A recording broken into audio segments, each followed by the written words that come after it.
Assalamualaikum warahmatullahi wabarakatuh. Selamat datang di PJT Channel.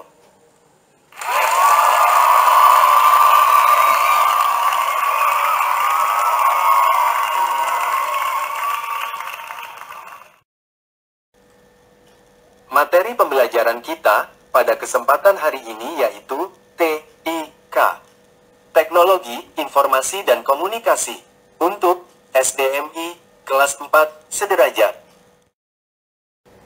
Bab 2. Etika dan Keamanan Berinternet. Materi yang dibahas ada 3 yaitu 1. Cara dan etika berkomunikasi digital. 2. Kata sandi yang kuat. 3. Bermain game secara aman. Pembahasan materi pembelajaran yang pertama yaitu cara dan etika berkomunikasi digital. Setiap hari kita melakukan komunikasi. Komunikasi adalah kegiatan pengiriman dan penerimaan pesan.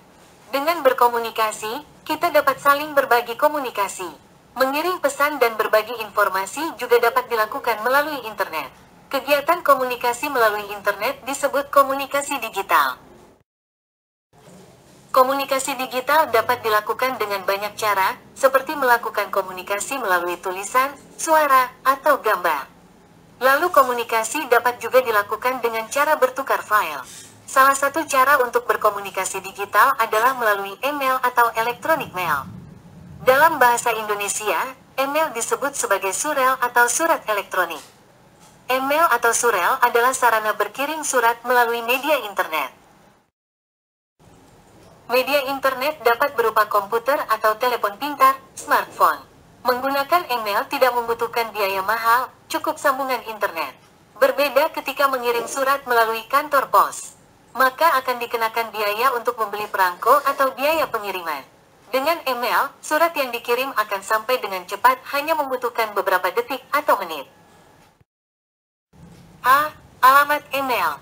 Ketika mengirim surat, kita harus menyertakan nama dan alamat penerima surat.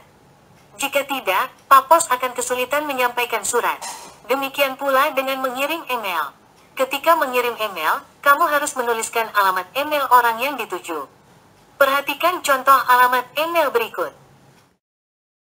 Pada alamat email tersebut, Ronald adalah nama pengguna email atau username, sedangkan aldemail.com adalah nama penyedia email atau bisa kita ibaratkan sebagai alamat si penerima surat. Sedangkan simbol @ mempunyai arti untuk memberi kekhususan pada alamat email. B. Menggunakan email. Bagaimana cara menggunakan email? Di dalam sebuah email, terdapat bagian-bagian tertentu yang perlu diisi ketika ingin berkirim surat. Berikut adalah tampilan dari salah satu layanan email gratis, yaitu Gmail. Perhatikan gambar berikut ini. Keterangan 1. Penerima utama sebuah email. 2. CC, carbon copy. Orang yang ingin kita beritahu bahwa kita mengirim pesan ke penerima, yang ditulis di kolom tu. Penerima email akan tahu siapa saja yang di-CC.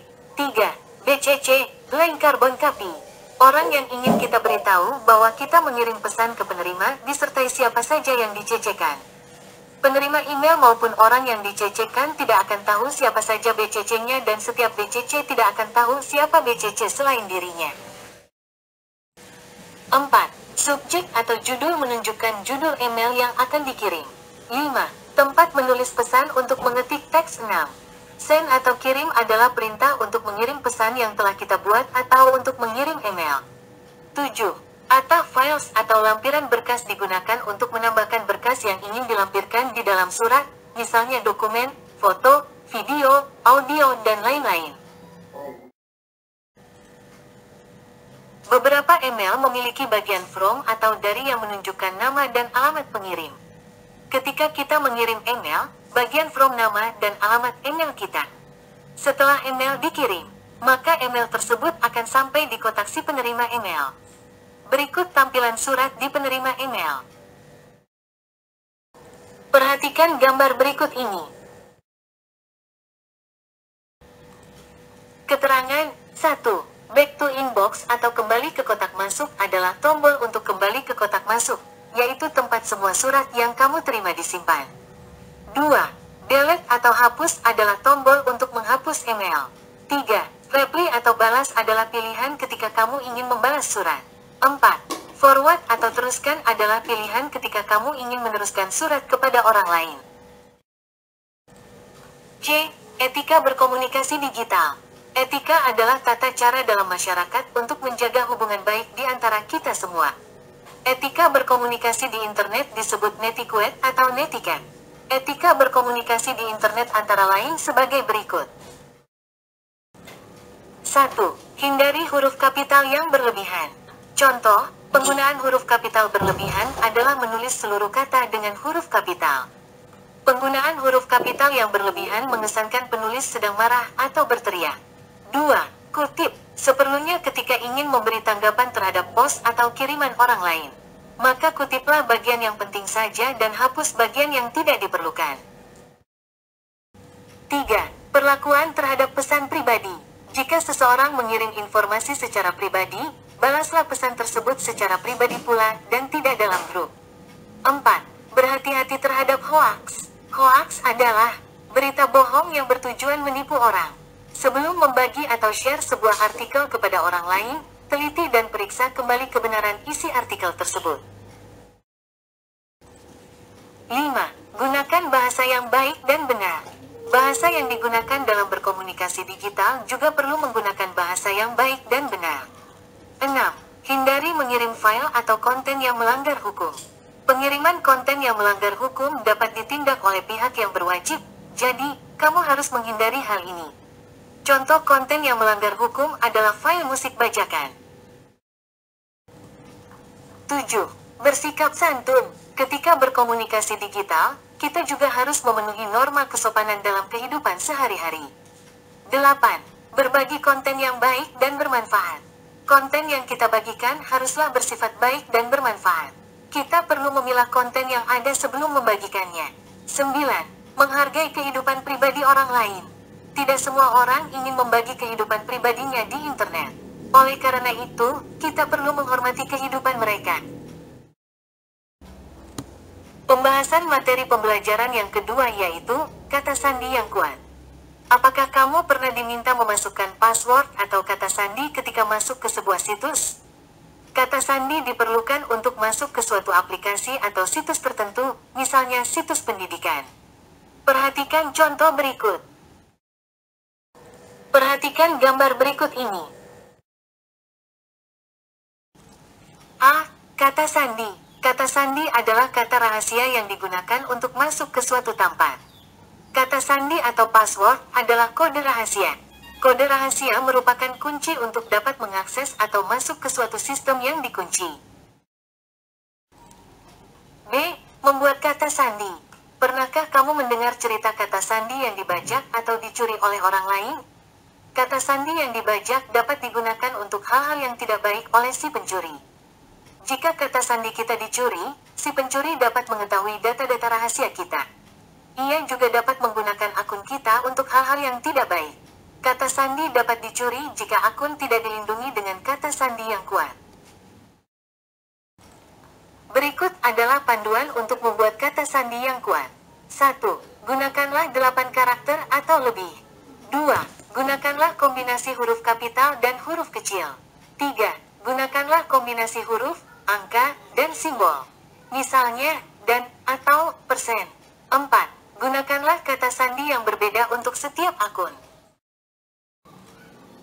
Pembahasan materi pembelajaran yang ketiga, yaitu bermain game secara aman.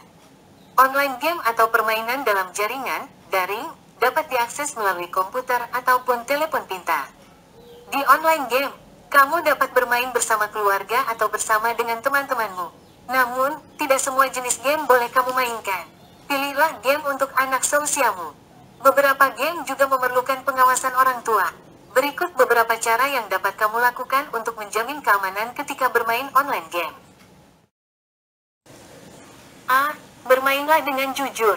Gunakan bahasa yang baik ketika bermain, dengan demikian, kamu dapat bersenang-senang dan memiliki banyak teman. B. Periksa peringkat atau rating.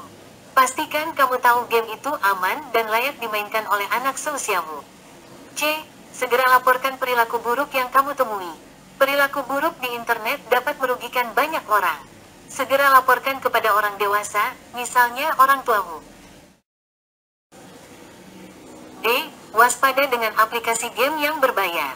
Periksa dan pastikan aplikasi game yang ingin kamu gunakan apakah gratis atau bayar statusnya, sehingga kamu tidak menghabiskan uang dengan percuma. E. Buat avatar pada profilmu. Avatar adalah perwakilan diri seseorang di dunia maya atau virtual pada saat melakukan komunikasi.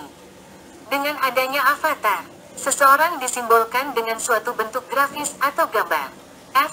Istirahat dengan teratur. Jika kedua matamu atau tubuhmu merasa lelah saat bermain game, segeralah beristirahat. Setelah materi pembelajaran telah usai dibahas, maka rangkumannya sebagai berikut. 1. Komunikasi adalah kegiatan pengiriman dan penerimaan pesan. 2. Mengirim pesan dan berbagi informasi juga dapat dilakukan melalui internet, disebut komunikasi digital.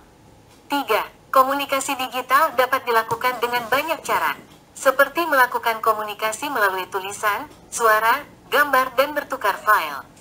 4. Etika berkomunikasi di internet disebut netiquette atau netiquette. 5. Kata sandi atau password adalah kode rahasia. Kode rahasia merupakan kunci untuk dapat mengakses atau masuk ke suatu sistem yang dikunci. 6. Kata sandi diperlukan untuk menjaga keamanan pengguna ketika berinternet. 7. Email atau surel adalah sarana berkirim surat melalui media internet. 8. Reply atau balas adalah pilihan ketika kamu ingin membalas surat. 9. Etika adalah tata cara dalam masyarakat untuk menjaga hubungan baik di antara kita semua. 10.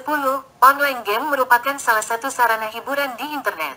Online game perlu dimainkan secara hati-hati agar keamanan kita tetap terjaga. Sekarang, uji kemampuan dulu ya, tetap semangat.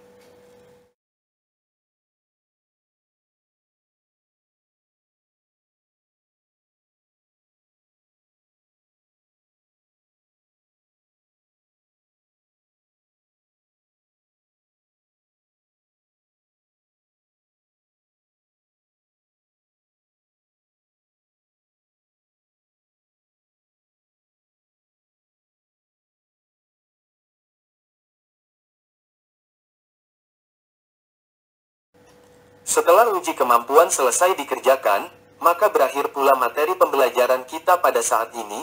Silahkan, tunggu video pembelajaran berikutnya. Wassalamualaikum warahmatullahi wabarakatuh.